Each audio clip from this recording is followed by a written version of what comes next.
जी बाई नवऱ्याचं दर्शन दिवसात एकदा घेते तिला भारतातल्या कोणाच महाराजाच्या पाया पडायची गरज नाही. इतक्यात ऐकू नका. जी दिवसात 3दा नवऱ्याचं दर्शन घेते तिला जगातल्या कुठल्याच देवतेच्या पाया पडायची गरज नाही. देवत तिच्या पाया पडतात. तिची देवावरी सत्ता, तिची देवावर सत्ता असते. देवावर सत्ता. तुमचं काय झालं माहितीये का? घरच्याचा इट आणि शेजाऱ्याचा भांग नीट. मालकाच्या पाया पडायचं नाही, महाराजाला काजू टाकून दूध देती अशी बाई ज्या भागात आहे त्या भागात गाराचा पाऊस पडत असतो. गळ्यासोबत खोटं सांगत नाही मी. सर्वात मोठा देव आपला पती आहे महाराज. त्याच्यापेक्षा देवच मोठा कोणता नाही. महाराज पतीचं कल्याण व्हावा. वनवासात जीव जाळला हो एका बाईनं. वनवासात जीव जाळला. 48,324 दाशा दिल्या त्या बापानं. 48,324 दाशा भांडे घासायला दिल्या त्या आयर बाबा. भांडे घासायला. आणि परिस्थिती वनवासाची आली आणि वनवासात देवाला विनंती केली, देवा कपाळाच्या मालकाला धक्का लागू देऊ नकोस. लागू देऊ नकोस. मरेपर्यंत वनवास सहन करते पण माझ्या कपाळाच्या मालकाला सांभाळ. महाराज नवऱ्यावर श्रद्धा असलेल्या बाईचे नख पाहिले. पायाचे नख वाऱ्यान पदर उडाला आणि नख पाहिले. इतकं रागीट महाराज. 5 रागीट लोकांपैकी एक. त्या रागीट महाराजाचं नाव होतं दुर्वास. अत्यंत रागीट. त्याला शास्त्राच्या भाषेत शीघ्रकोपी म्हणतात. शीघ्रकोपी 5. त्याच्यापैकी एक जमदग्नी आहेत. अजून 3 कोण होते घरी गेल्यावर बघा. मोबाईलीत तुम्हाला खपक्या भेताळासारखी पाहायचा हिचकाते. 60,000 शिष्य घेऊन आले. मालकाला सांगितलं हो म्हणा. तिचे होता दरुशन आणि मिळे पोटभरी अन्न. ओंकार बुवा नुसतं नख पाहलं नख दुर्वासानं तर 60,000 शिष्यासह गंगेत जेवायला बसले. काय ताकद संजय त्याची बाईची. मालकाची सेवा करण्यात ताकद. एवढी मोठी ताकद. म्हणून आपल्या मालकाचा आदर करायचा. सर्वात अगोदर मालकाचा आदर. मालकाचा जी स्त्री आदर करत नाही महाराजाच्या पाया पडत असेल तिच्या पापानं महाराज धोत्रा सगळं जाळणार. आता महाराज जळाल्यावर धोत्र जळायला किती किस्तू लागत? इतकं ओलं शरीर जळाल्यावर धोत्रालाच खाली पैसे लागत. इस्तू लागत असतो काय जळायला? आपल्या पतीचा आदर सर्वश्रेष्ठ आदर आहे माझ्या माहिती. तुम्हाला 3 गोष्टीनं श्रीमंत शब्दी पदवी प्राप्त झाली. एक संस्कृती. 2च गोष्टी सांगणार. आणि दुसरी आपल्या पतीचा आदर. तिसरा टप्पा तर लय टोकाचा आहे. ते फार टोकाचा आहे. ह्या 2च गोष्टी सांभाळायच्या. कारण या देशातला पुरुष 10 ते 15% मुलाला वेळ देऊ शकतो. राहिलेला सगळा वेळ त्याची आई त्या मुलाला देऊ शकते. याच्याकरता संस्कृती टिकून ठेवणं तुमच्या हातात आहे. आपल्या पतीचा आदर करणं तुमच्या हातात. म्हणून राज्य राणी व संपत्ती. या देशाची सर्वात मोठी श्रीमंत संपत्ती कोण असेल तर माझ्या भारत देशाची स्त्री तुम्ही आहात. तुम्ही श्रीमंत आहात. तुम्ही श्रीमंत आहात. म्हणून तुम्ही चुकता कामा नये माझ्या बहिणी. उगं भंगिरीचं ऐकायचं नाही. काही व्रत करायचे काही उपवास करायचे. लवंगाव मंगळवार धरला ऍसिडिटी वाढील. साबुदानाच खाल्ला आजारच वाढे. हे घराने कोण नाही सांगितले तुम्हाला? अद्याप नाही. करायचे नाही व्रत. हे भंगिऱ्या देवायच्या पण पाय पडू जाऊ नका. शेंदरी हिंदरी दैवते कोण पूजी बोते केले. जे देव स्वतःच्या पोटाला भीक मागायलेत त्या देवाची पूजा तुम्ही केल्यावर ते भीक मागे तुम्हाला काय देणार आहेत? म्हणून भीक माग्या देवायच्या कधी पाया पडायचं नाही. आपुला तो एक देव करून घ्यावा ते नेहमी न जीवा सुख नव्हे. काय देणार आहे ते भंगिरे देव बोंबले. विठाला विठाला विठाला. त्याच्या बॉम्ब टाकल्यावर तुम्हाला लय खसखस पिकती तुमची. तुमच्यात पण असे काही काही भंगिरे येतं. एखादंच धरणार नाही. आणि नवरात्रात 9 दिवस उपास धरी तू. बाजाव बसत नाही, गादीव बसत नाही, खुर्चीव बसत नाही, पोतड्यावर झोपतू, चप्पल घालीत नाही. 9 दिवस जगदम जगदम बनतू. आणि दसरा झाला की घोरपडी धरी तू. हा देवीच्या पुढे दैत्य असतो का? ते दैत्य त्रिशूळच घालीन पुत्रात. विठाला विठाला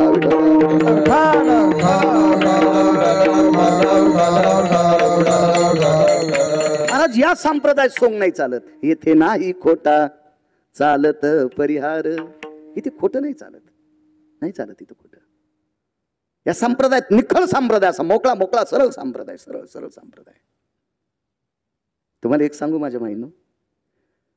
इथं बसलेल्या एखाद्या सुनानं सासू सासऱ्याला स्वतःच्या लेकरा इतकं जर वेळेला जेवायला दिलं ना तर पंढरपूरच्या 1 कोटी वाऱ्या केल्याचं पुण्य त्या सुनाला प्राप्त होते. 1 कोटी वाऱ्या केल्याचं. 1 कोटी.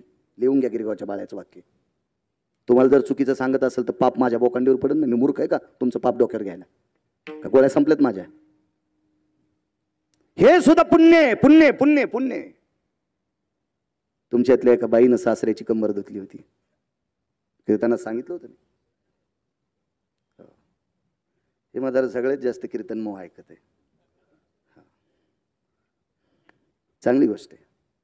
कीर्तन नाही माझं, कीर्तन देवाचं असते, सांगायला बाळ्या असते. मला कीर्तन पपेजमाय ऐकायची नाही. तुम्ही कशी ऐकतील? पपेजमाय म्हणजे माझी बायको, तिने ऐकायची. तुम्ही कशी ऐकताल? सोयराबाई कंबर धुतली हो सासऱ्याची. सिद्धांत सांगू, आयर महाराज सासऱ्याने विचारलं, सुनबाई एक बोलू तुला. स्त्री ही तीनच पुरुषाची कंबर धुत असते. एक मुलाची धुत असते, एक नवऱ्याची धुत असते आणि एक बापाची धुत असते. मुलीनं बापाची कंबर धुणं काही पाप नाही. मुलाची कंबर ताई धुतच असते. नवऱ्याची धुणं काही पाप नाही. पण सासऱ्याची कंबर तुला लाज वाटली नाही? तुला मळमळ झालं नाही? तुला चिळस वाटली नाही? मी सून आहे असा काही भाव वाटला नाही? गालातली गालात हसली आणि सासऱ्याला सांगितलं, मामांजी कंबर धुवायच्या अगोदर तुम्हाला सासराच म्हणत होते, म्हणजे मामांजी म्हणत होते. आणि कंबर धुणं झाल्यावरही तुम्हाला मामांजी म्हणजे सासराच म्हणत होते. पण कंबर धुस तर तुम्हाला सासरा म्हणलेत नाही, तुम्हाला बाप समजिलं. तुम्हाला बाप समजिलं. मी नुसते एका कोटीवारीचं पुण्य सांगितलं तुम्हाला, नाही का? सासऱ्याला सासूला आदरानं भाकरी देणाऱ्या सुनाला 1 कोटी पंढरपूरच्या वाऱ्या केलेलं पुण्य. हा चिल्लर शब्द आहे, चिल्लर चिल्लर शब्द आहे. पुण्यच मोजता येत नाही. सासऱ्याची जीवनात एकदा कंबर धुतली. इथं कोणाही बसलेल्या माणसाला 5 लाख रुपये पट्टी करून देतो, त्यानं महिनाभर लुगडं नेसून तालुक्यात फिरायचं. माझ्याकडे पैसे नाहीत, मी काय तुमच्याच परिसरात भीक मागलं तुम्हाला देईल. हाय कोणी तयार? 10 लाख. घरात नाही लुगडं नेसायचा, तालुक्यात फिरावं लागेल लुगडं नेसून. आहे का भाऊ तयार कोणी? संजित शेठ आहे का भाऊ? आहे कोणी तयार? नाही. विश्व ज्याच्या ताब्यात आहे त्याला जगाचा पाप म्हणतात. 27 दिवस लुगडं नेसला सासऱ्याची कंबर धुणाऱ्या बाईच्या साड्या धुण्यासाठी. मी तर चिल्लर पुण्य सांगितलं तुम्हाला, चिल्लर. मग आपल्या घरात आपण चांगलं वागतो का? हे देवाचं भजन केल्याचं पुण्य आहे. आपलं नेमकं काय झालं? आपण घरातल्या लोकांशी भांडतो, हरिपाठ सगळे पाठ करायला. घरातल्या लोकांना नीट बोलायचं नाही. तुळशी इडे घालायली, महादेवाला पाणी पहाटे 4लाच घालायली, सर्दी होईन त्याला, जरा कमी पाणी टाक. घरातल्या लोकांना नीट बोलणं, पांडुरंगाला मंजुळा वाहली, काय का ते मान्य कसा करील? तो अद्याप नाही. ऐकाची धड नाही, तयाची परत्र पुसाची काही. जे रक्ताच्या नात्यात नीट वागू शकत नाही ते स्वर्गात नेण्याच्या लायकीचे असतात का? नाही. आदर करणं महत्वाचं आहे. काय सांगत होतो?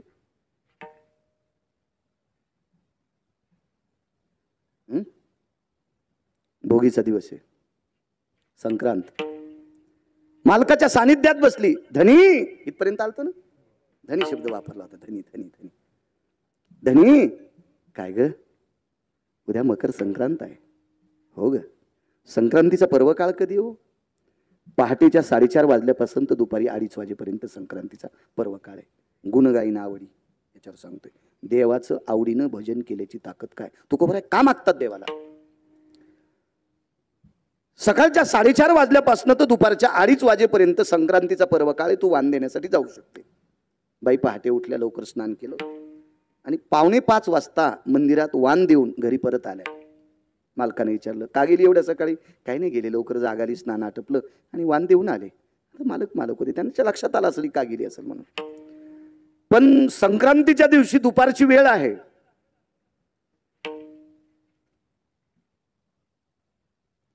त्या छोट्याशा पर्णकुटीमध्ये एका लाकडाला टेकन देऊन ती आई बसलेली आहे.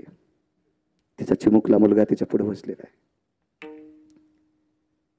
आणि बसलेला असताना आईला एकांतात विचारलं, आई विचारू का गे? काय तू बाबांनी तुला सांगितलं होतं सकाळच्या 4:30 वाजल्यापासून तर 2:30 वाजेपर्यंत दुपारी संक्रांतीचा पर्व काळे वाण आहे, आणि तू फार अंधारात गेलीस का आई? एवढ्या अंधारात? शिवाय एकटी गेलीस ग तू? आई, संक्रांतीच्या दिवशी बायका नटून मंदिरात जातात ग, साड्या घालतात, नव्या नव्या दागदागिने घालतात. नसू दे आपल्याकडे दागिने, पण एकही बाई अंधारात गेली नाही. तू एकटी अंधारात का गेली ग? जाऊ दे ना बाळा, जाऊ दे, गेले. महाराज मुलगा दुरून बोलत होता. मुलगाच होता.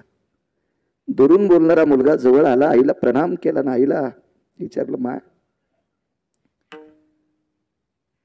मी तर फारसा काही मोठा नाही, पण आतापर्यंत तुला दुःख होईल असं वागलो नाही.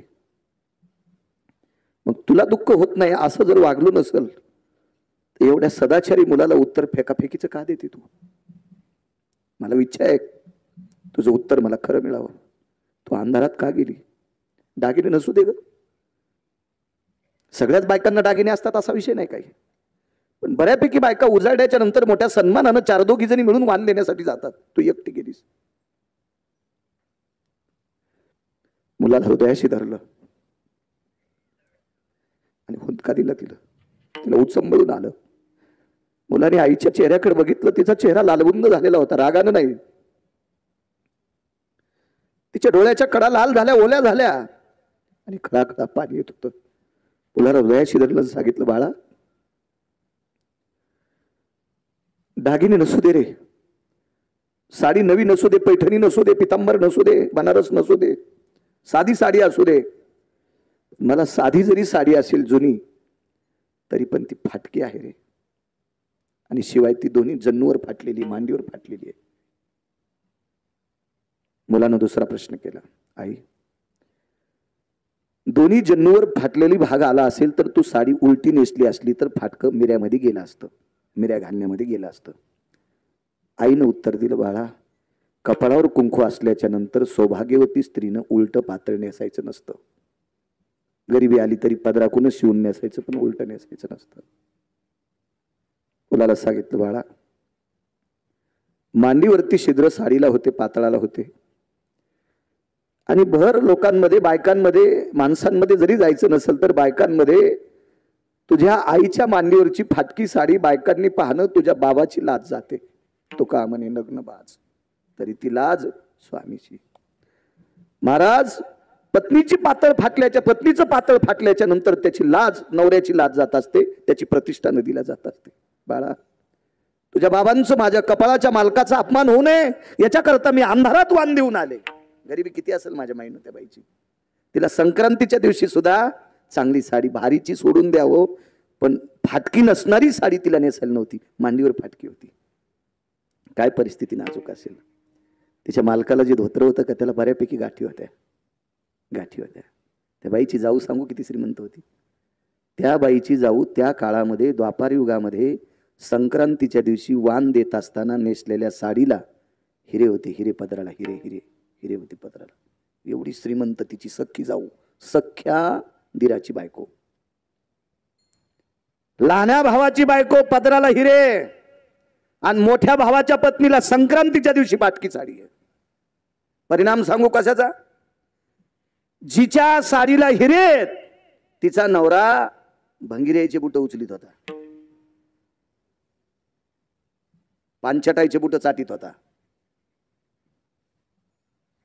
म्हणून मिळालेल्या पैशावर भौतिक गरजा भागवत होता. आणि हिचे मालक पंढरपुरातल्या मालकाचं भजन करत होते. पंढरपुरातल्या मालकाचं.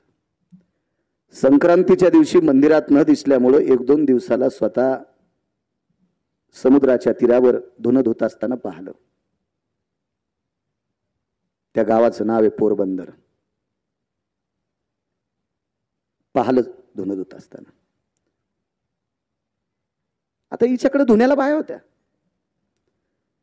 पण तिला लाज वाटली होती. जावेच्या घरी झोपड्यात कसं भेटायला जावं, म्हणून सहज समुद्राकडे गेली. आणि किनाऱ्याला उतरल्याच्या नंतर विचारलं, ताईसाहेब, तुम्हाला एक सांगू, उद्यापासून तुमच्या मालकाला सांगा, आमचे मालक ज्यांचं भजन करते त्यांचं भजन करा. भजन म्हणजे स्तुतीपाठक होता तो, स्तुतीपाठक एका राजाचा स्तुतीपाठक. तिनं सांगितलं, हळदीच्या अंगानं ज्या दिवसापासून मी या घरात आले आणि घरातला शेर ओलांडलं, माप ओलांडलं, गुणगाई नावडी याच्यावर सांगतोय, त्या दिवसापासून मालकानं सांगितलेलं ऐकावा असं मी ठरवलंय. मी सांगितलेलं मालकाला ऐकावा असं माझ्या जीवनात नाही. तिनं सांगितलं, तुम्ही मरताल पण ऐकणार नाही. तिनं सांगितलं, जीव गेला तरी हरकत नाही, पण भजन पंढरपुरातल्या मालकाचंच करणार. एक वाक्य सांगू, कायावृधो यती अंबरायाम, कायावरुता यती अंबरा, नैवायाम तरुपर्णेषु, निशियाम व्यवहारेषु, दिनत्रय त्यागेषु. याचा अर्थ खाली येऊन सांगतो. या शरीरावर अंबर, काया म्हणजे शरीर, अंबर म्हणजे वस्त्र. वस्त्र घालायला जर नाही मिळालं तर दिवसा फिरता येणार नाही. याच्याकरता दिवसा घरात बस जाऊ, रात्री फिरत जाऊ. आणि दुसरा एक मुद्दा, तरुयाम पर्णेषु, झाडाची पानं अंगाला लावून राहू, पण कोणाचं भजन करणार नाही. भजन त्याचंच करू. ती म्हणली, तुम्ही अशीची, तुमची नशीब काय बाई, आमचं नशीब फुटका असू दे, पण नाही, मी मालकाला म्हणणार नाही, त्याच्यापेक्षा मीच करणार नाही दुसऱ्याचं भजन. कोणाची स्तुती? नका करू नरस्तुती, माझी परिसावी विनंती. महाराज चांगल्या चांगल्या लोकांना सांगितलंय, ऐका पंडित जन तुमचे वंदितो चरण. पाय धरून सांगितलंय, पाय धरतोय तुमचे पाय, नका करू नरस्तुती. तिने सांगितलं नाही करणार, नाही नाही करणार. तिने सांगितलं नका करू, मरा असंच. असं म्हणल्यावर कालांतरानं हिचे मालक ज्या राजाची स्तुती करत होते ते राजेच मेलं, मारलं, परचक्र आलं, संपत्ती लुटून नेली, हिचंही सगळं लुटून नेलं. कुठं बसली माहिती आता ही नंतर? जगदंबेच्या मंदिरात. जगदंबेच्या मंदिरात. आणि जिच्या अंगावर संक्रांतीच्या दिवशी साडी नव्हती, तिची परिस्थिती सांगून काय झाली? पंढरपुरातले मालक एके दिवशी झोपेतून रात्री उठले. आईसाहेब बसलेल्या होत्या. देवाच्या अंगाला थोडासा स्वेद म्हणजे घाम आलेला होता. आईसाहेबांनी अब्दागिरी वारली. देवाचा घाम कमी होत नव्हता. भगवान काय चिंता आहे? काही नाही ग लक्ष्मी, माझा एक वारकरी जीवनभर भजन करतोय ग, त्याच्या संसाराची परवड पाहा वाटत नाही, फार परिस्थिती नाजूक आहे त्याची, बघा वाटत नाही ग. कालच्या 15 दिवसात आलेल्या संक्रांतीच्या दिवशी त्याच्या पत्नीला अंधारात वाण द्यावं लागलं ग.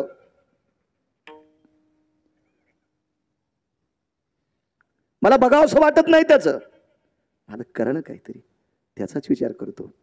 आणि मध्यरात्रीला एक कलेचं दैवत विश्वकर्मा महाराजाला आमंत्रित केलं आणि विश्वकर्मा महाराजाला आमंत्रित करून भगवंताच्या सासरवाडीतून द्रव्य आलतं. देवाला श्रीमंतक नावाचा मनी सासरवाडीतून आलता.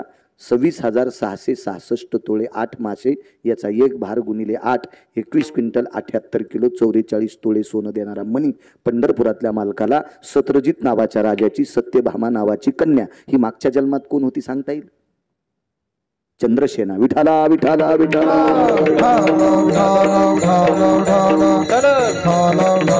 आणि या सत्रजित राजाकडनं प्राप्त झालेला तो मणी 22.25 क्विंटल सोनं देणारा.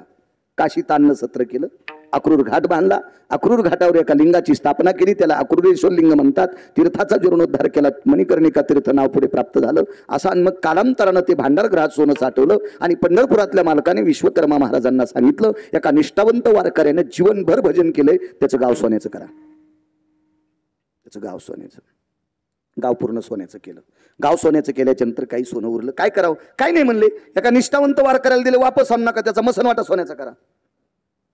मसनवाटा सोन्याचा.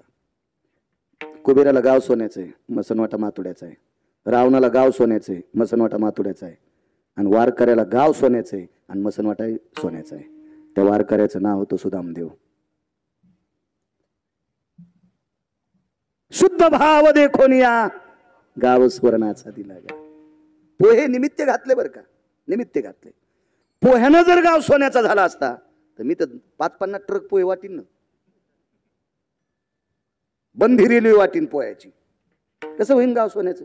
त्यासाठी भाव लागन, भाव. दृष्टांत संपला. श्रीमंत श्री जगद्गुरु तुकोबाराय विटेवरच्या मालकाला विचारतात, देवा अरे ज्याच्या पत्नीला संक्रांतीच्या दिवशी साडी नेसण्यासाठी नाही, सुदामदेवाला पूजेचं आमंत्रण आलतं. एका श्रीमंत घरी एका मुलाचं लग्न झालं आणि त्या लग्नातल्या सत्यनारायणाची पूजा करण्यासाठी सुदामदेवाला आमंत्रण आलं. तर सुदामदेव गेले नाही. मुलाने विचारलं, बाबा तुम्ही जर गेले असते तर आपल्याला थोडेसे तांदूळ आले असते वरुणाच्या खालचे. वरुणाच्या खालचे म्हणजे कळतात का? तांब्या टेकतात का, तांब्याच्या खाली जे तांदूळ असतात त्या तांब्याला वरुण म्हणतात. आणि ते तांदूळ किंवा गहू ते पूजा करणाऱ्याला असतात. तर आपण त्या तांदळाची आंबील 2 दिवस पेली असती. तर वडिलांनी मुलाला सांगितलं, बाळा सत्यनारायण सामान्य माणसाच्या मुलाचा असता तो गेला असतो, पण फार श्रीमंताच्या मुलाचा होता रे. पाहुणे राहुणे महिला श्रीमंत आणि एवढ्या मोठ्या श्रीमंत लोक आहेत, आपली काय अवेलणार आहे? त्याच्यापेक्षा नाही गेलेलं बरं, आपण पाणी पिऊ रे, पाणी पिऊ, मिठाचा खडा चोखून राहू. पण नकोय महाराज, इतकी परिस्थिती, 18 विश्व दारिद्र्य, 18 विश्व दारिद्र्य, 18 विश्व दारिद्र्य. मग एवढी मोठी परिस्थिती द्या सुदामदेवाची. आणि त्या सुदामदेवाला गाव तर सोन्याचं दिलंस, मशानभूमी पण सोन्याची. कारण काय? ब्रह्मांडाचे मालक खाली उतरले आणि तुकोबारायच्या गळ्याला मिठी मारली आणि मानावर मान टाकून देऊन रडू लागले. आणि देवानं तुकोबारायला सांगितलं, तुकोबाराय माझ्या आवडीनं भजन केलं त्यानं.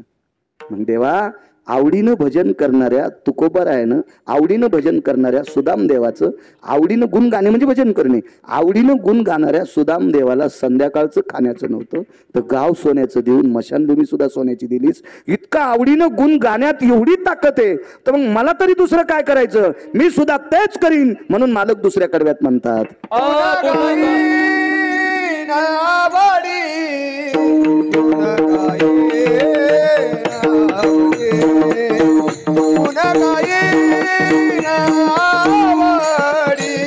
गुण गाये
काय गुण गाण्याची ताकद कळाली. कशाने प्राप्त झाला असतं एवढं वैभव? फक्त भजनाची ताकद आहे. एवढी मोठी शक्ती भजनात आहे. तुकोबरायाच्या करता म्हणतात देवा मी आवडीनं फक्त तुझं गुण गाईल, याच्या व्यतिरिक्त काही नकोय देवा, फक्त आवडीनं गुण गाईल. काय शक्ती गुण गाण्याची. प्रभू रामचंद्र वनवासात होते. वनवासात असताना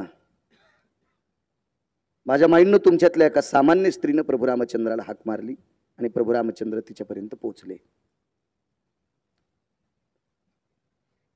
त्या बाईचं कुळ काय असेल ते जाऊ द्या, पण त्या कुळातली लोक काम काय करत होती? लाहोरं, ससे, चित्र, रानडुकर, पशु पक्षी मारून उपजीविका करणारं कुटुंब, कुळ. आणि त्या कुळात जन्माला आली तुमच्यातली एक मानवी स्त्री. त्यागावर आरूढ होती. मुनिश्री मतंगाचं दर्शन झालं, स्वच्छतेचा वसा घेतला. शासन आता सांगते एक पाऊल स्वच्छतेचा, असंच काहीतरी असतं ना शासनाचं. आपला परिसर स्वच्छ करा, आता सांगते शासन. त्रेतायुगात स्वच्छतेचा संदेश दिला एका भिल्ल कुळातल्या बाईनं, लाहोर सशी रानडुकर धरणाऱ्याच्या कुळातल्या पोरीनं. तिचं नाव होतं शबरी. आणि कलियुगात स्वच्छतेचा संदेश दिला मंगळवेढ्याचे मालक श्रीमंत श्री संत चोखोबाराय. स्वच्छतेचा संदेश त्यांनी दिला.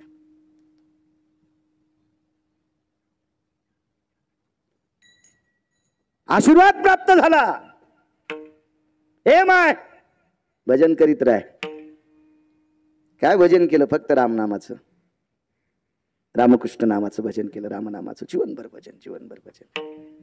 आला भेटील देव महाराज, देव भेटीला आला. देव भेटीला आल्याच्या नंतर देवाची काय पूजा करू, काय काय पूजा करू? काय ते का तुमच्या आमच्यासारखं थोडंच काम होतं. शेजारणीनं झाड लावलं आणि ती उठायच्या आधी तिनं फुलं तोडले. शेळीचाच दुसरा अवतार. म्हणजे पाणी तिनं घातलं, नीनं फुलं तोडली. चोर सोसायटीचे अध्यक्ष. दुसरी शेपुडीत न शेळ्याला कळत नाही, शेळ तुळस खाती, काही खाती, शेळीला कळत असतं काय? चोरून फुलं देवाला व्हायला पावत असतात का? देवाच्या अंगावर दगड टाकले इतकं पाप लागत असतं. कोण सांगितलं तुम्हाला दुसरेत फुलं चोरायचे देवाला व्हायचे? आगाऊपणा करायचा नाही इथून पुढे असा. काय पूजा करू देवाची? काय काय काय पूजा करू? पाण्याचा माठ होता पर्णकुटीत झोपडीत. त्या पाण्याच्या माठातलं एक आता तिच्याकडे तांबे आणि तीन कशाचं धातूचं मातीचंच गाडगं, त्याच्यात पाणी घेतलं आणि विचार केला, देव हे रस्त्यानं बिना चप्पलचे चलत आलेत आणि काम करून आलेल्या माणसाला कोमट पाण्यानं हातपाय धुतले की त्याचा शीन भाग जात असतो. म्हणून बऱ्यापैकी शहाण्या बायका नवरा शेतातून आल्यावर बकेटभर पाणी गरम ठेवत होत्या. बऱ्यापैकी शहाण्या, उचकाण्या नाही. मी शहाण्या म्हणालो, शहाण्या उचकाण्या नसतात. उचकाण्याचं काही खरं नसतं. आमच्या मित्राकडे जेवायला गेलो तर जेवायला गेलो ते म्हणलं, महाराज काय करायचं जेवायला? तर म्हणलं काय नाही, पिठलं आणि भाकरी करा. हो, माझी पाकशास्त्रात PhD झाली महाराज. म्हणलं बाई दटवायली काऊन तू? माझ्यापेक्षा लहान होता तो, त्याच्यामुळे मी तिला आरोतुरच बोललो. म्हणलं तुम्हाला दटवायली कशा करता? नाही म्हणे तुम्हाला कसं कळत नाही हो मग महाराज, माझी पाकशास्त्रात PhD झाली आणि तुम्ही पिठलं भाकरी मागता. मी म्हणलं अगं मला दुसरं चालत नाही काही, मला पिठलं भाकरी आवडती ना. तुझी PhD झाली म्हणलं तुला पिठलं भाकरी? मला काही पण येत आहे, पिठलं भाकरी काय? म्हणलं मग कर. भाकर तर केली भारताचा नकाशा, केलीच असते गोड. पिठल्यातले गोळे अर्धा तास हाटीत होती पण गोळे फुटत नाहीत. म्हणलं आता काडीन फुटत नाही, पायानं हाटू नको. आणि तिची पाकशास्त्रात PhD झाली. हिला ज्यानं PhD पदवी दिली का त्याला नदीला हाणायला पाहिजे होतं. जिला पिठल्यातले गोळे फुटत आणि तिला PhD पदवी द्यायला रुमण्यानं हाणायला पाहिजे होतं त्याला, रुमण्याने. ह्या आशयाचाच उता आला हो जास्त. जेवायला बसलो, म्हणलं जाऊ द्या, भाकरी कशी जरी केली तर भाजली चांगली होती. मला बंदी तर खाचीच नव्हती, मोडूनच खाची होती ना. पण भाकरी मोडताना तुटच न, आणि तुटली कोणती कोणतं तिचा तुकडाच निघणं. म्हणजे एका भाकरीत 14 केस निघले. मी एके दिवशी सहज म्हणलं, अरे श्याम, हे श्याम, तुझ्याकडे जीवनात कधी एकदा जेवायला आलो तर एका भाकरीत 14 केस. तुला माहित नाही म्हणे बाळू, माझ्या बायकोला राहाचा लय नाद आहे, टापटीप राहते ती. म्हणलं मग भाकरी करताना बी डोस काहीतरी ती का? हा, एका भाकरीत 14 केस निघले. म्हणलं भाकरी करताना डोस कर. वा वा वा वा, धन्यवाद. काय नाही महाराज, काय त्याच्यात काय एवढं असतंय, संसार येते. म्हणलं हो, आम्ही बी लग्न बायासोबतच केलेत ना. हो, आम्ही काय शेळ्या संघ वाघारी संघ थोडीच लग्न केलीत. म्हणलं नाही म्हणे महाराज तुम्हाला काय सांगा. म्हणलं मला काय सांगू तू, मी का संन्यासी का, माझं लग्न झालेलं आहे ना. काय काय असे दाबून नेते, काय करते नाही नेऊन. उचकाण्याला माणसं बेजार असते. ज्याच्या जीवनात बायको उचकानी भेटली का त्याला बंगल्यात मसन वाटा असतो, आणि ज्याच्या जीवनात बायको सात्विक भेटली का त्याला जंगलात पण स्वर्ग असते. हो, इथं बसल्या बसल्या कळतंय नवऱ्याला खालीवरी कोण बोलतात. तुम्ही 5 जणी उभ्या राहा, पटकन उभ्या राहा. तुम्ही मला नाव सांगणार आहे मी, माग पाऊत नकोय बाई, उभी राह. तू नवऱ्याला शिवी देतीस, हार तुर बोलतीस, मला टकटक दिसायलीस चुडेलीन दिसल्यावानी. पण गाव सामायिक सप्ताह असतात, तुम्हाला उभं केलं असतं. आता हे कसं आहे, हे विश्वनाथ भाऊचं नाव जाईल, पुन्हा लोक म्हणतील तुम्ही महाराज आणलाच काऊन होता. आम्हाला कीर्तनात त्यानं उभंच काऊन केलं. पण तुम्हाला एकूण एकीची शपथ आहे, उद्यापासून नवऱ्याला आरतुर बोल नका. तुम्हाला मी चौघीला पाहिलं पण मला पुन्हा 25-25 जणी दिसल्या काचाटल्या त्याला वाटलं आपलं बी नाव घेतो काय. मला लगेच कळाल्या, या माय गोळ्या थोड्या संपल्या. मला पाहिल्या कळतं चेहरा, पाहिल्या एखाद्या कोपऱ्यात आहेत 2-3 जणी टकटक दिसायला, टकटक. घाम येऊच नका, मरण एखादी. काय तुम्ही 100-200 कीर्तनकार वांगे चिरून भाजी करून खाल्ले तरी काय पुण्य भेटन तुम्हाला? नवऱ्याला खालीवरी बोलवतो तुम्ही. ज्याच्या जीवनात पत्नी सात्विक त्याचं जीवन गोड राजू, गोड गोड गोड गोड गोड. काय बाई होती. गरम पाणी आता कुठून? म्हणून स्फटिकाच्या शिळेवर रामचंद्र बसले. गुण गाईन आवडिया, देवाचं गुण गाण्यात ताकद काय. वेळेच्या पुढे मिनिटभर जाणार नाही, आत अर्ध्या सेकंदानं पण सोडणार नाही. आपल्या वेळेत मापात पाप नसावा. श्रद्धेनं कार्यक्रम केला एवढा मोठा, कशाला त्याच्यात आगावपणा करायचा. बरं ठीक आहे, 10-5 मिनिटं कीर्तन आगाव केलं तर काय लगे मीटर जळायला गिरगाव करायचं. हे मीटर तर कोणी दिलंय? पंढरपुरातल्या मालकानं. मग त्यानं मीटर बंद केल्या, उद्या कीर्तन करतो का बाळू? त्यानं नुसता कॉक बंद केला की झालं बंद. करू द्या 10-5 मिनिटं त्याचं. येरी तरी भंगीरे 2-2 वाजू तर मोबाईल इचकीत बसलेतच. हा काय द्यायचा सासरा मुख्यमंत्री लगे इतके पाहिलेत ते मोबाईल मध्ये. काय ते बायको तर 17 भाईच्या मिरच्या तोडायला जाती. आपण त्या मालकाचं भजन 10-5 मिनिटं आगाव केलं काय आपल्या जोडीत दोंडा पडायला. काय सांगू लागलो? स्फटिकाच्या शिळेवर मालकाला बशिलं.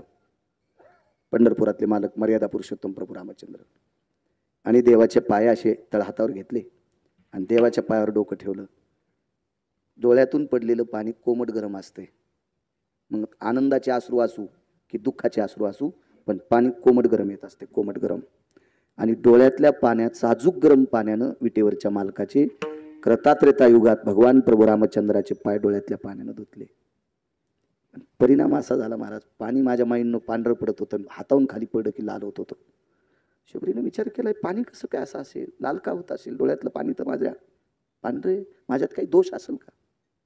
पण अलगत वाकून देवाचे तळवे पाहिले तर त्याला जखमा झालेल्या होत्या. कारण पितृआज्ञे करता प्रभू रामचंद्र वनवासात 14 वर्ष 27 दिवस बिना चप्पलचे गेलते, बिना बुटाचे गेलते.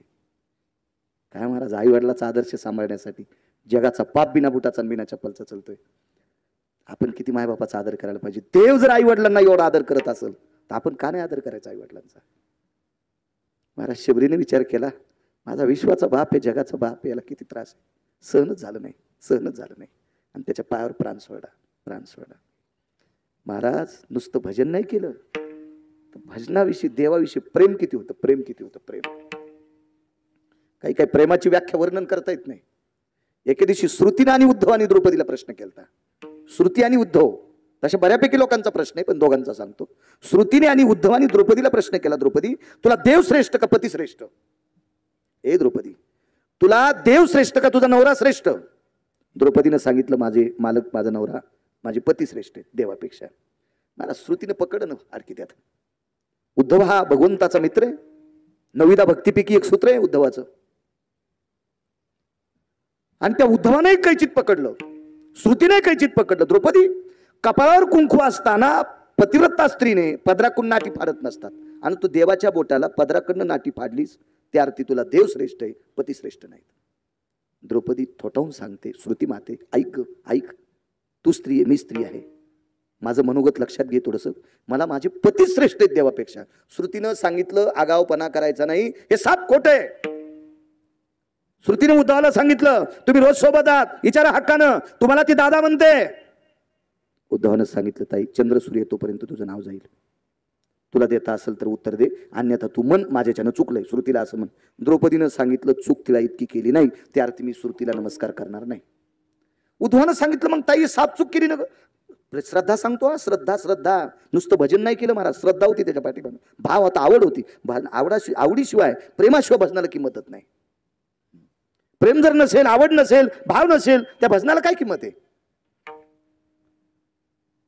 उद्धवाने विचारलं, ताई देवही तुला ताई म्हणतो, मी सुद्धा ताई म्हणतो, आमचं बी थोडंफार नाव जाणार आहे, याच्यापेक्षा खुलासा करून टाक, नाही तर सरळ श्रुतीला म्हण माझ्याच्याने एकदा चुकले. ऐक श्रुती, ऐक उद्धव दादा, ऐक ग श्रुते, ऐक, मला माझा पती श्रेष्ठ आहे. श्रुतीने सांगितलं, द्रौपदी रडून जिरू नकोस, मी भावनेशी खेळायशी आले नाही. पती जर श्रेष्ठ असेल तर कपाळावर कुंकू असताना पदराकडून नाटी का फाडली? तर द्रौपदीनं सांगितलं, श्रुती पदराकडनं नाटी कपाळावर कुंकू असल्यावर फाडायला नव्हती पाहिजे ग श्रुती, पण लक्षात ठेव, या कपाळावर कुंकू किती दिवस ठेवायचंय हे ज्याच्या हातात आहे त्याच्या बोटाला चिंती बांधण्यासाठी नाटी फाडली. त्यावेळेला श्रुती माती इचकीत होती, माती. महाराज इतकं प्रेम देवावर बी होतं आणि पतीवर बी होतं, आणि भजनही त्यात प्रतीत केलं ना. पांडव भजन करत होती, पाहती पांडव अखंड वनवासी, परी त्या देवाशी आळविती किंवा आठविती, भजन करत होते. शबरीनं नुसतं भजन केलं नाही, तर भजनाच्या पाठीमाग ज्याचं भजन करत होती त्याच्याविषयी आवड किती होती. महाराज देवाला जिनं जन्म दिलाय का, त्या माईपेक्षा शबरीची जास्त प्रेम होतं. तुम्हाला 3 माई सांगतो देवाच्या. 7व्या अवतारात कौशल्याचं रामाविषयी जर प्रेम पाहिलं तर राम वनवासाला गेले हे कौशल्याला माहिती. कौशल्या माता रडल्या, आयर बा प्राण नाही सोडला, फक्त रडल्या. ओंकार बा प्राण नाही सोडला.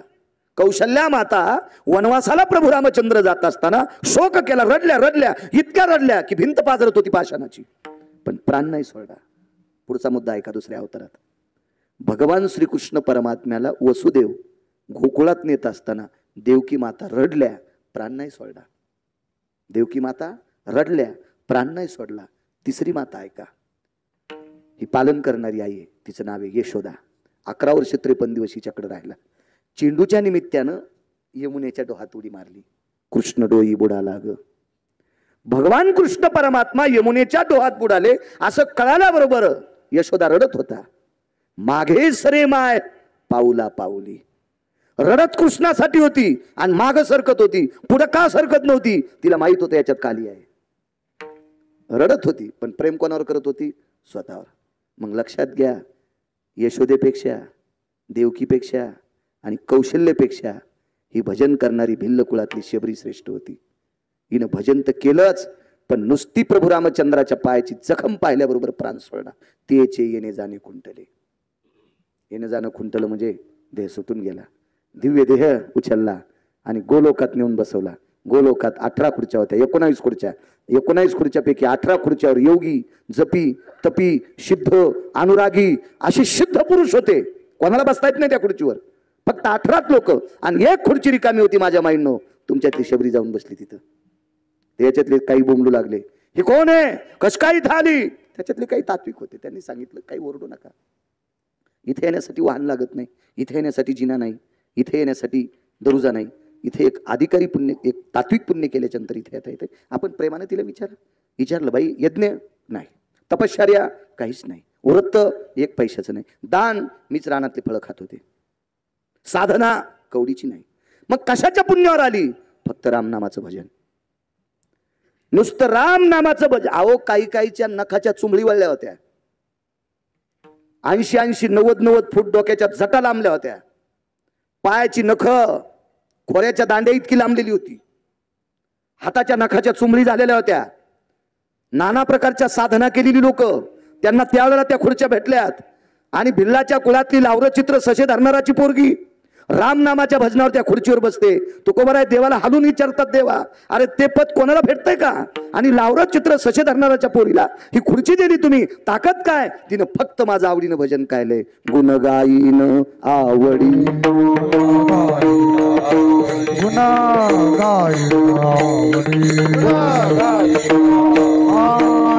माझी सर्व जोडी, सर्व जोडी, सर्व जोडी, गुणा गाईना आवडी, गुणा गाईना आवडी,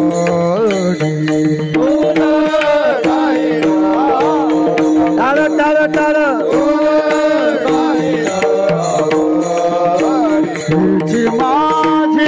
सर्व जोडी, माझी सर्व जोडी, गुणा गाईना गुणा गाईना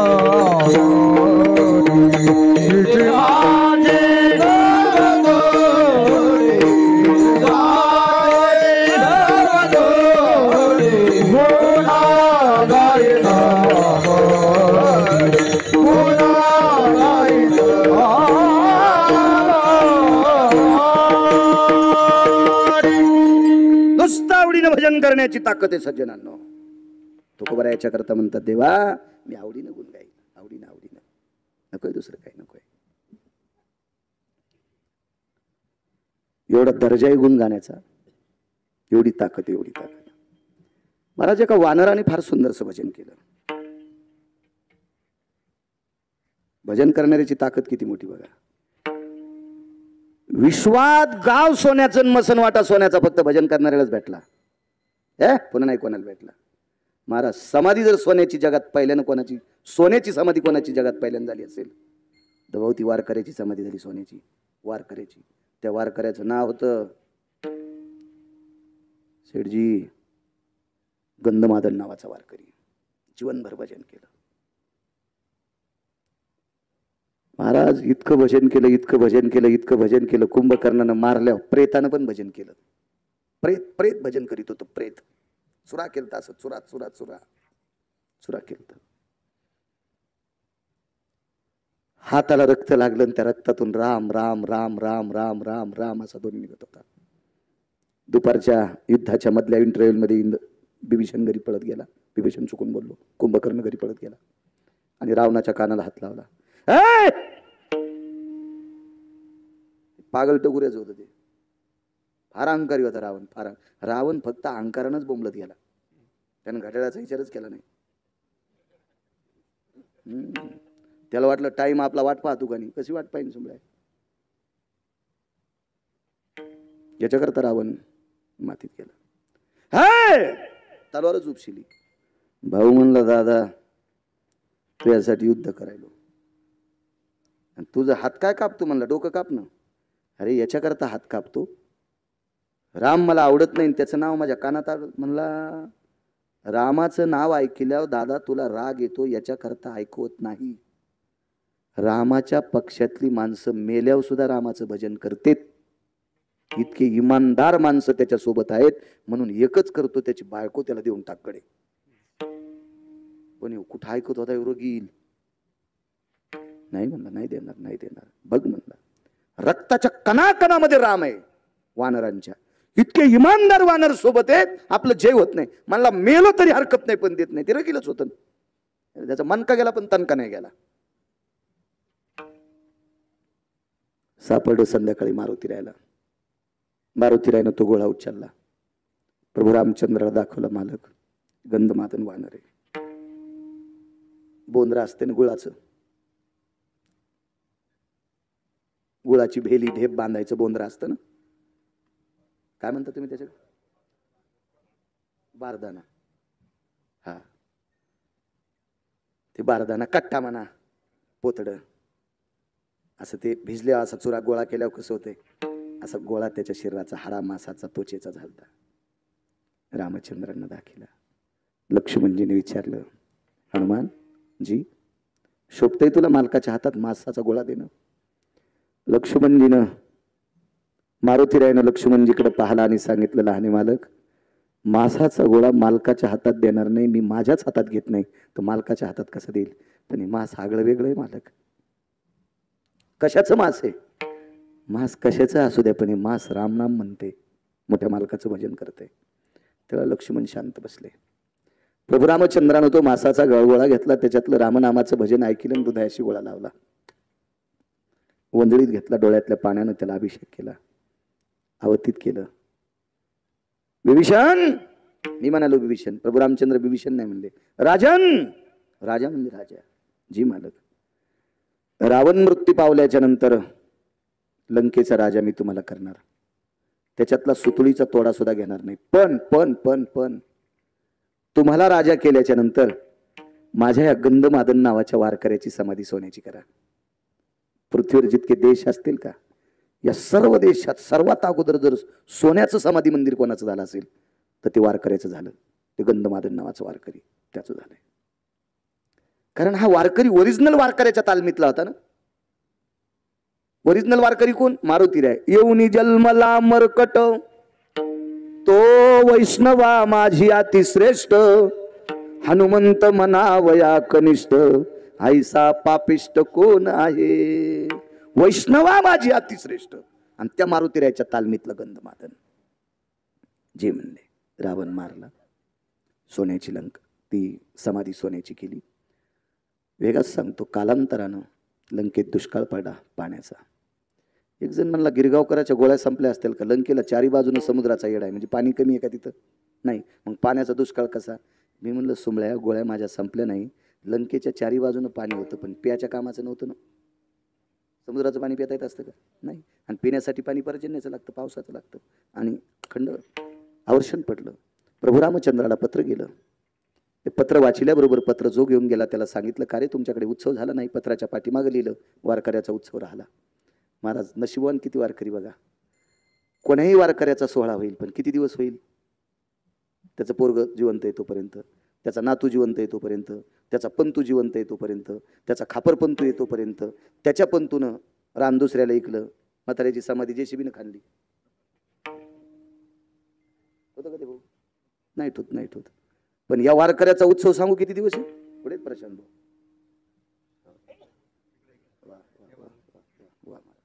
ह्या वारकऱ्याचा समाधी उत्सव किती दिवस आहे सांगू तुम्हाला? कारण ज्याला उत्सव करायला लावलाय तो अमर आहे. विभीषण मरत नाही, 7 चिरंजीवापैकी एक आहे. आणि चंद्र सूर्य आहे तोपर्यंत गंधमादनाचा समाधी सोहळा चालूच राहणार. अशा माणसाला लावून दिले. ताकद कशाची? भजनाची. पुढचं ताकद आहे का? समाधी सोहळा चुकला, एक आवर्षण पडलं. विभीषणाला सांगितलं समाधी उत्सव करा. घरातली सगळी लोक समुद्र स्नानाकरता गेली. पहाटे समाधीचा उत्सव झाला. तो दिवस होता चैत्र महिन्यातली तृतीया. तो दिवस होता चैत्र महिन्यातली तृतीया. आणि या चैत्र महिन्यातल्या तृतीयेच्या दिवशी समाधीचा उत्सव त्या दिवशी येत नसतो. पुन्हा शंका हालताल की तृतीयेच्या दिवशी उन्हाळ्यात युद्ध चालू होतं का? माणसं वकील नाहीत. चांगलं किती झालंय त्याच्यापेक्षा फाटलंय किती याच्या मागे जास्त लोकांचं लक्ष असते. पण आदेश दिला म्हणून उत्सव त्या दिवशी केला. मी याच्याकरता सांगतोय, आपल्या आईची पुण्यतिथी कोण्या दिवशी असेल, कोणाच्या वडिलांची पुण्यतिथी कोण्या दिवशी असेल, कोणाच्या आजोबाची पुण्यतिथी कोण्या दिवशी असेल, कोणाच्या आजीची पुण्यतिथी कोण्या दिवशी असेल, त्या दिवशी तुमचा एक पाहुणा विधी करून जेव घालत जा. पण या एकादशीच्या उत्सवामध्ये त्यांच्या स्मृतीला उजाळा देण्यासाठीच उत्सव करत जा. ही परंपरा टिकत राहील. तसा त्या दिवशी पुण्यतिथी उत्सव नव्हता, पण आपल्याच्यानं चुकला याच्याकरता पुण्यतिथीचा 16-10 पर्यंत आटपला. आणि दुपारच्या 12-1 वाजता समाधीतनं आवाज देवाला गेला, देवा जीवनभर तुझं आवडीनं भजन केलंय, नुसत्या तोंडानं नाही देवा. मेल्याच्या नंतर रक्तातला कण कण भजन करत होता. आस्ती मज्जा तंतू अंगावरचा रोम न रोम वानराच्या हाड राम राम म्हणायचे. आणि इतक्या निष्ठेनं तुझं भजन केलंय. आणि तुझ्या भजन करणाऱ्या वारकऱ्याचा उत्सव ज्या नगरीतला राजा करतोय त्या राजाला जर पाणी प्यायला नसेल तर ह्या वारकऱ्याला काय किंमत आहे? चैत्र महिन्याच्या कडकडत्या उन्हात तृतीयेच्या दिवशी आभाळ आलं आणि विभीषणाची नंकेची तृप्तता होईल इतका पाऊस पडला. ताकद कोणाची? वारकऱ्याची. निसर्ग कोणी बदलला? वारकऱ्यानं. वारकरी कोणाला म्हणतात? भजण्याला. भजन्या कोणाला म्हणतात? आवडीनं भजन करणाऱ्याला. मग आवडीनं भजन करणाऱ्या गंधमादन वानरानं पशुच्या कुळात जन्म घेतला. योनी जन्मला मरकट, पशुची योनी. या पशुच्या योनीत जन्मलेल्या वारकऱ्यानं लंकेतल्या चिरंजीव राजाला पाणी द्यावा इतकी निष्ठेनं भजन करणाऱ्या पशुरूपी वानरात वारकऱ्यात इतकी ताकद आहे देवा. मग मला दुसरं देतोच कशाला? गुण गायेन आवडी, गुण गायेन आवडी, अरे हेची माझी सर्व जोडी, हेची माझी सर्व जोडी. गुण गायन आवडे,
जर कोणी लग्नाला बोलिलं आणि लग्नाला गेले आणि ज्यांना आमंत्रण दिले तो जर तुम्हाला जेवायला बसा नाही म्हणला, पोराचा बाप पोरीचा बाप जेवायला बसले आणि तुम्हाला जर जेवा नाही म्हणले, तुम्ही जेवता का?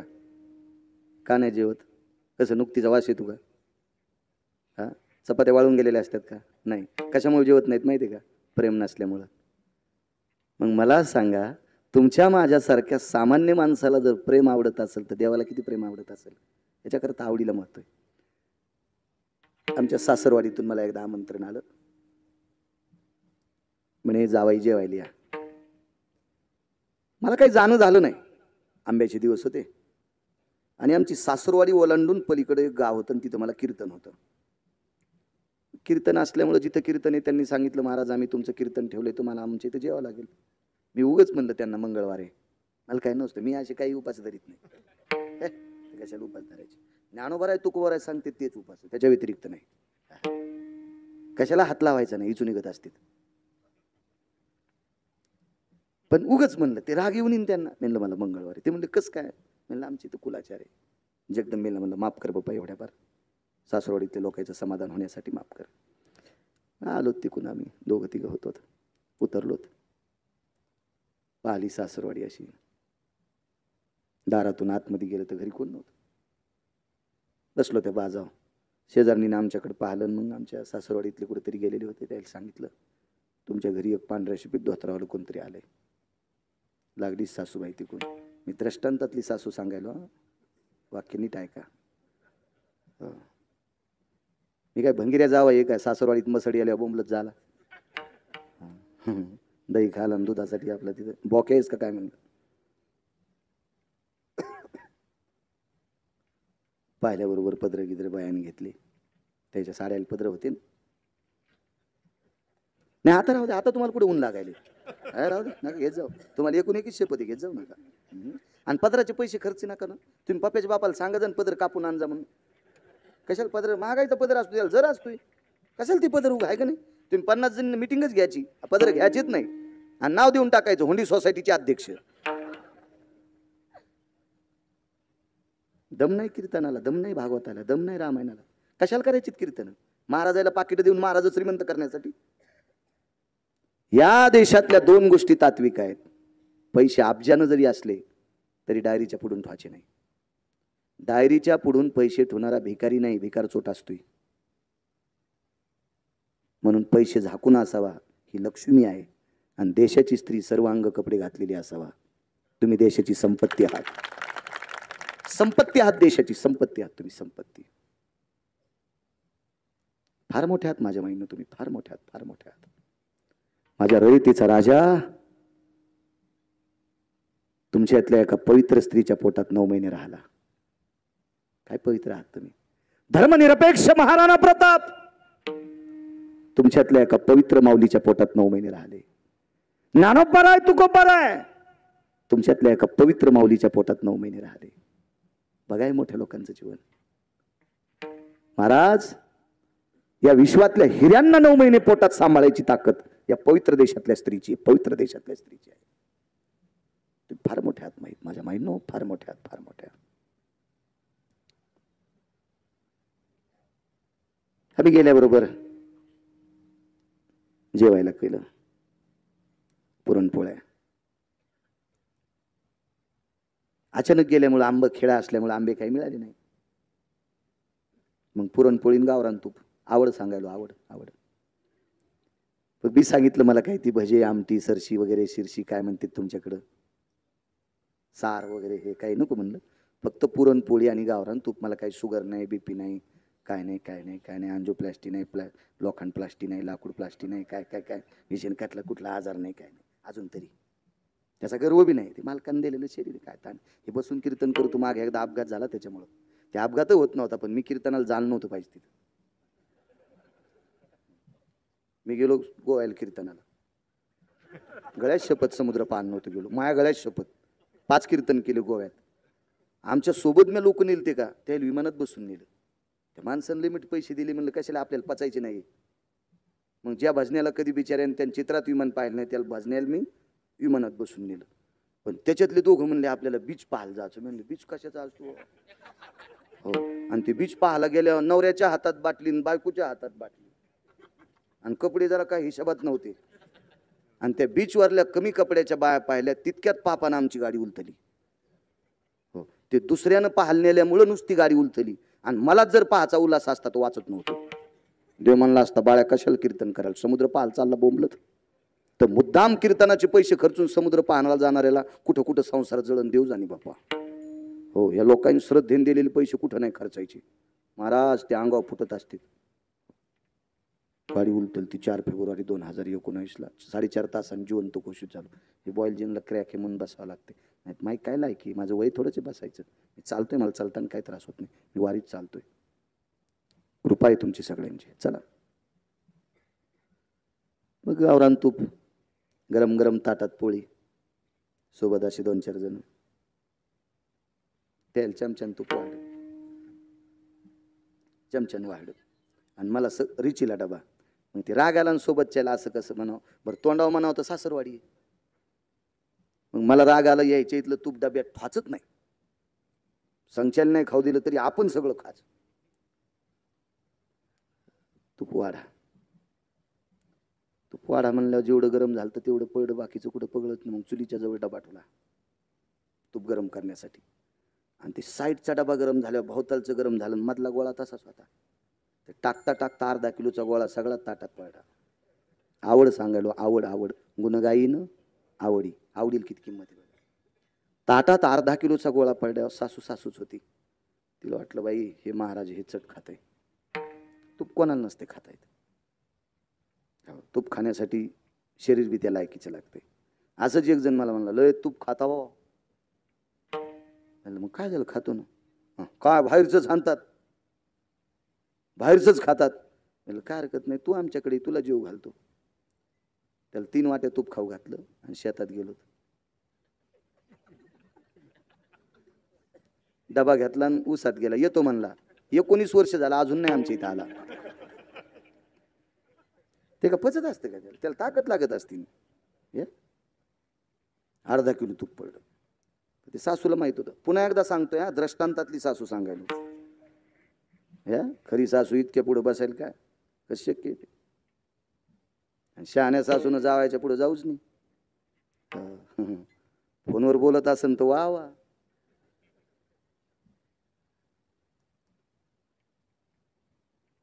जाऊ द्या, कशाला आताच इचकायचं, काळ बदललाय. हे म्हणते मेला लय चरचर बोलू तुम्हाला. तितकं तूप पड्यावर आवड तर होती महाराज, पण एवढं तूप खाऊ घाला आवड नव्हती. काय हुशार सासू. ते म्हणलं जावाई. म्हणलं काय मामी. काही नाही, आमच्या इथल्या सटवाईला नवस केलता. सटवाई कळती ना, आणि मसुबाला नवस केलता आणि सटवाईला नवस केला. आमच्या मुलीला जर कीर्तनकार जावाई भेटले तर त्याच्या ताटात 5 घास खाईन.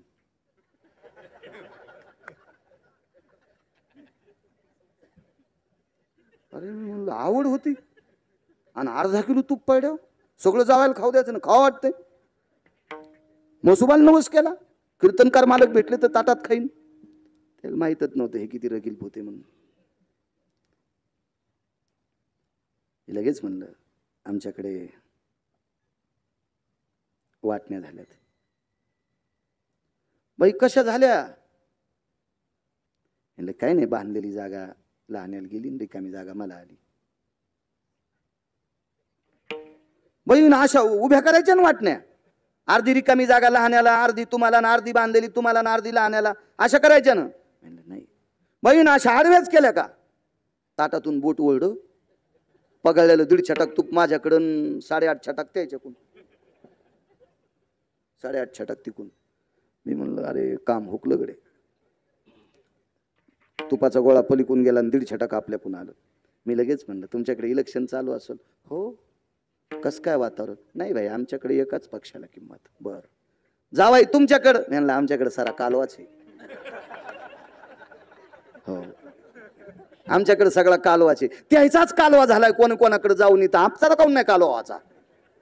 कोणी कोणाकडे उड्या हाणाले तर आपला बी कालवाच. आमच्याकडे सारा कालवाचे. बंदी परत घेतली तोंडाला लावली. दृष्टांत संपला. याला भाव म्हणत असतात का. प्रेम लागते. प्रेम प्रेम प्रेम. महाराज विश्वाच्या मालकाला प्रेम आवडते. गुणगायीन आवडी. आणि आवडीनं भजन करणाऱ्यात एवढी मोठी ताकद आहे. मी कितीतरी वेळेस युट्यूबवर बोलत गेलो, कीर्तनात बोलत गेलो. तुम्ही युट्यूबवर ऐकलं असेल.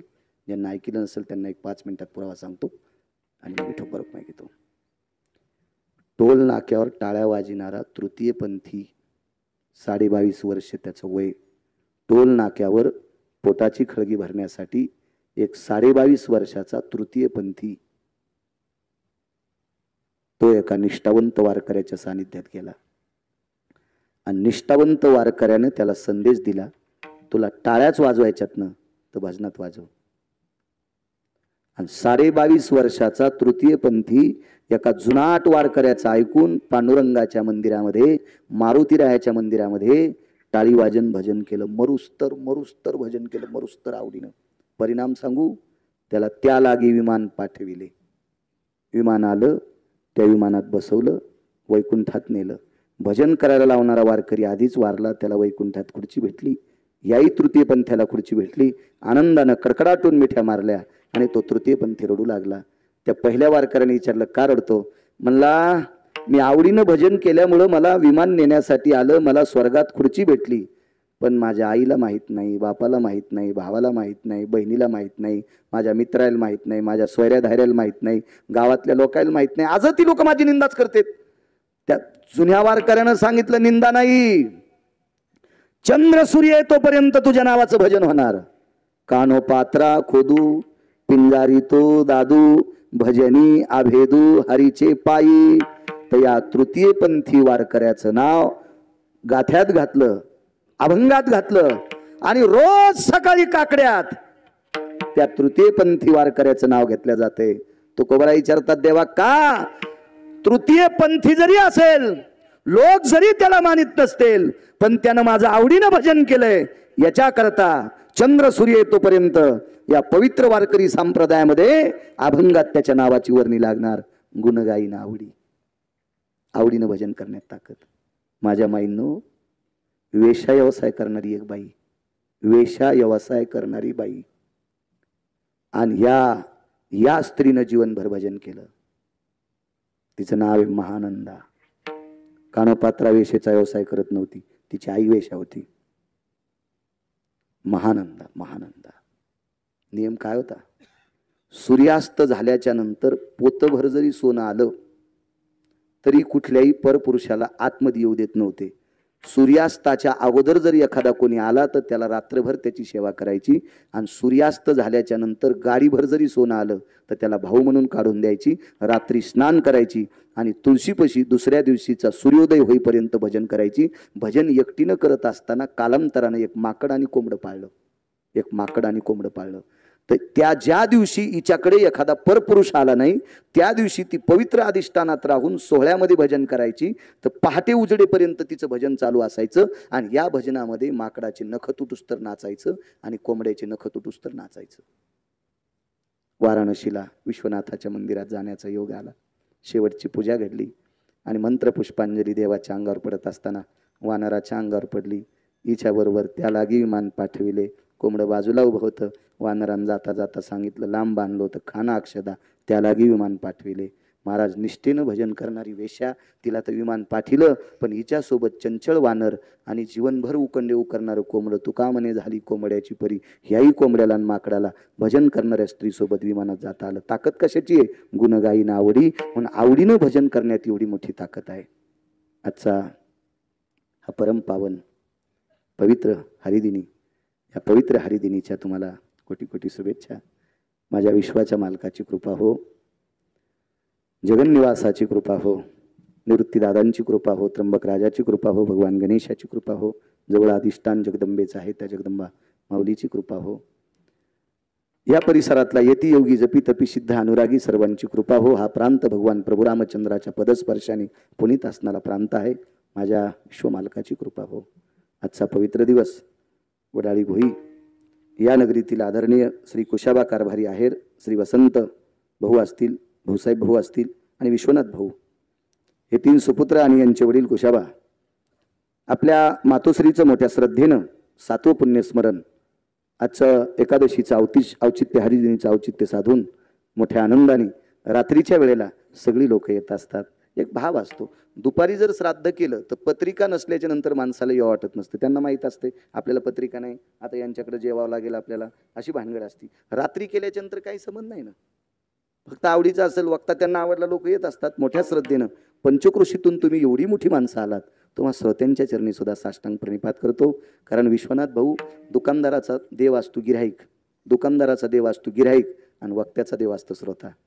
सज्जनांनो, तुमच्याशिवाय आम्ही सोबत नसतो. म्हणून प्रभू तुम्ही महेशाची मूर्ती. एवढा जरी किती अभ्यास असेल आणि लोक जर पुढे बसत नसतील तर कोणाला सांगतो तू बाप्याच्या माईला? आणि ती तरी काम सोडून तुझं कसं ऐकल? नाही. म्हणून तुम्ही आमचे देव आहात. श्रोता वक्ता हा श्रोत्यामुळे शोभून दिसत असतो. तुम्हा सज्जन श्रोत्यांच्या चरणी साष्टांग प्रणिपात करतो. एवढी जागा असताना सुद्धा तुमची जागा तरी पण अपुरी पडलीच. लोकांना वट्ट्या कट्ट्यावर, लोकांना काही वरी आपापल्या घरावर बसावं लागले. हो, घरावर बसावं लागले. एवढ्या मोठ्या श्रद्धेनं पंचक्रोशीतून श्रोते जनार्दन आले, माझ्या मायमाऊल्या आल्या. पुनश्च एकदा जाता जाता सांगतो, ज्याचे आईवडील जिवंत असतात त्यानं आपल्या आईवडिलाचं दर्शन घ्यायचं.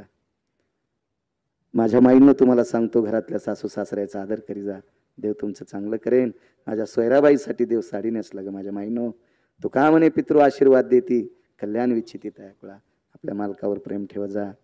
एका बाईच्या मालकानं महाराज 59 वर्ष संसार केला आणि 59व्या वर्षी बाथरूममध्ये आंघोळ केली आणि टावेल गुंडाळली. शर्ट घातलं नाही, टावेल गुंडाळली, टावेल. आणि टावेल गुंडाळून दारात बायकोला सांगितलं, माय भिक्षा वाढ. 59व्या वर्षी बायकोला भिक्षा मागितली, माय म्हणून निघून गेले. बाई रडू लागली. बाईनं सांगितलं, देवा नवऱ्यानं जरी मला माय म्हणलं असेल पण मी नवऱ्याला मालकच म्हणेल, मालकच म्हणेल. काय नियम केला माहितीये? काय नियम केला? मालक गेले त्याच्या 3ऱ्या दिवसापासून रोज पहाटेचं जेवण, सकाळचं जेवण असतं का 10 10:30चं, या जेवणाच्या वेळेला 2 ताटं लावायची. एका ताटामध्ये जे काही कण्या आंबाड्या घुगऱ्या असतील, रोजचा केलेला स्वयंपाक, ते ताट त्याच्यावर तुळशीचं पान ठेवायचं आणि ते पान देवघरात ठेवायचं आणि झाकून ठेवायचं आणि एकच विनंती करायची, पती परमेश्वरा जेवण करा. आणि मग तिनं जेवण करायचं. दुसऱ्या दिवशी ताट उघड्याच्या नंतर ताटात काही सापडत नव्हतं.